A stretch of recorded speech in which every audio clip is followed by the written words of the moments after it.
Det er lørdag den 28. marts. Jeg tænkte, at det var tid til en lille tur herinde i drivhuset. Og I kan se, at kamelian den blomstrer fint. Men vi kan ikke se den så fint, fordi den står bag ved den her boblplasthytte, hvor vi har alle vores frostfølsomme planter og alle vores forspirede planter. Jeg tænker på, at vi skal have den ned i dag, så vi kan nyde kamelierne det sidste stykke tid. Men vi skal ud og kigge på nogle af alle de andre flotte planter. Alle tulipanerne, der blomstrer. Og mandeltræet, der også blomstrer flot. Jeg kan se her, alle aliumene er også på vej, som vi har sat.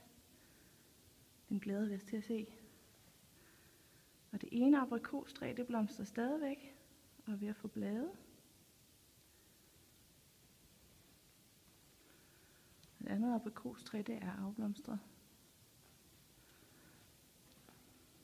Og her er der nogle af de flotte gule tulipaner, der lyser fint op. Og her har vi det yngste mandeltræ, der blomstrer rigtig flot.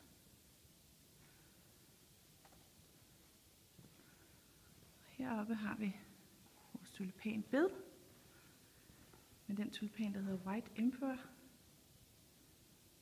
som også blomstrer rigtig fint.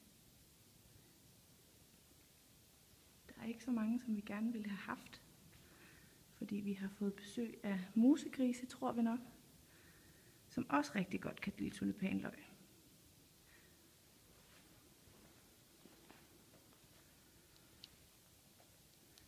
Vi skal ud og arbejde lidt i Skærhaven i dag, i det fine vejr.